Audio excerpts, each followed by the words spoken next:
Hoje a gente vai mergulhar fundo na história de um dos maiores e mais complexos escândalos financeiros da história recente do Brasil, o colapso do Banco Master.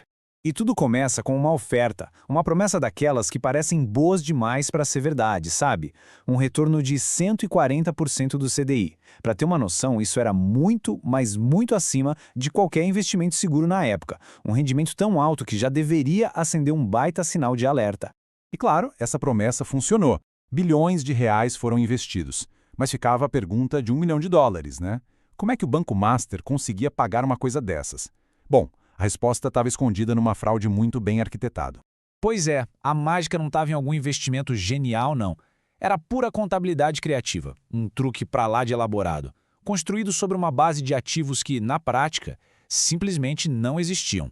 O esquema era quase uma receita de bolo, sabe? Um passo a passo para criar dinheiro do nada. Primeiro, eles criavam carteiras de crédito totalmente falsas usando empresas de fachada. Depois, registravam esses ativos fantasmas no balanço do banco como se fossem de verdade. E por fim, com o capital inflado artificialmente, eles enganavam os reguladores e, claro, atraíam ainda mais investidores para a bola de neve. E como se não bastasse, tinha mais uma camada nessa fraude. Uma prática conhecida como tunneling. Funcionava assim: os donos do banco compravam dívidas do governo, os precatórios, bem baratinho por fora, e depois revendiam para o próprio banco por um preço muito maior. Ou seja, era um jeito de tirar o dinheiro do caixa do banco e botar direto no bolso deles.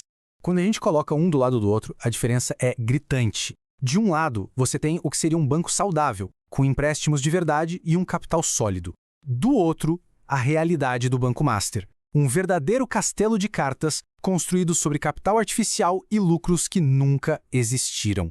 Ok, mas para começar uma fraude desse tamanho, precisa de muito dinheiro. De onde veio essa grana toda? É aqui que a história fica ainda mais pesada. No coração disso tudo, a gente encontra uma gestora financeira, a Reag Investimentos.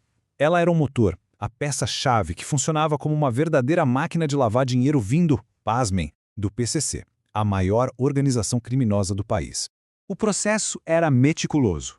O dinheiro sujo entrava no sistema e passava por vários fundos, um atrás do outro, como numa cascata. Cada etapa servia para dificultar o rastreamento da origem. No final, o dinheiro saía limpinho e era usado para comprar os ativos do Banco Master, alimentando toda a fraude.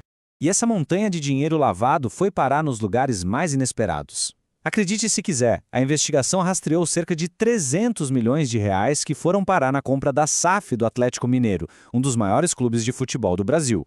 Aí fica a pergunta: como uma operação desse tamanho, envolvendo tanto dinheiro sujo, passou batida por tanto tempo? A resposta está no poder. O banco não apenas fraudava, ele também comprava a proteção. A estratégia era se cercar de gente muito, mas muito influente. Como diz o dossiê do caso, o banco contratou figuras de peso da República. A lista incluía ex-presidentes como Michel Temer e ex-ministros de tribunais superiores, todos atuando como consultores. E essa teia de influência ia longe. Contratos milionários com escritórios de advocacia ligados ao STF, patrocínio de eventos da elite política em Brasília. Tudo isso criava uma espécie de aura de intocabilidade, que dificultava e atrasava qualquer ação dos órgãos reguladores. E enquanto toda essa gente poderosa se protegia, quem pagou a conta de verdade? Bom, foram as pessoas comuns, claro. A fraude deixou um rastro de destruição na vida de muita gente. Uma das piores partes dessa história toda se chamava Credit Sexta. Era um programa de empréstimos que mirava em servidores públicos de baixa renda e os prendia numa armadilha de dívidas sem fim. Muita gente descreveu isso como uma verdadeira escravidão financeira. E a tragédia não para por aí. O rombo foi gigantesco, afetando diretamente fundos de pensão públicos. A gente está falando de um prejuízo potencial de, olha só esse número, 1,8 bilhão de reais. É o dinheiro da aposentadoria de milhares de trabalhadores. O problema aqui é que, ao contrário de um investidor particular, esses fundos de pensão públicos não tinham a mesma proteção do Fundo Garantidor de Créditos. Ou seja, o dinheiro da aposentadoria de milhares e milhares de servidores simplesmente virou pó, desapareceu. Então, o que a gente percebe aqui é que não foi só um banco que quebrou, foi o sistema inteiro que falhou. Todas as barreiras de proteção que deveriam ter impedido isso não funcionaram.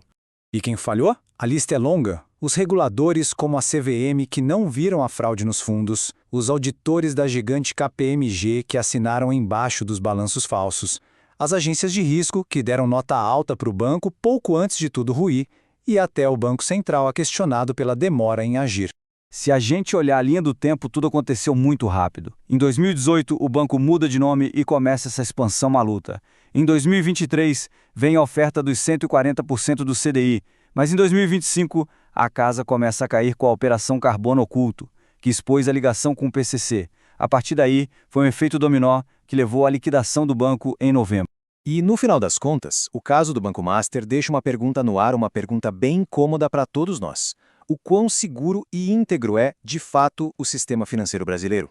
Obrigado por acompanhar essa análise. A história do Banco Master serve como um alerta brutal sobre a fragilidade do sistema quando a ganância, a corrupção e a busca por poder se encontram.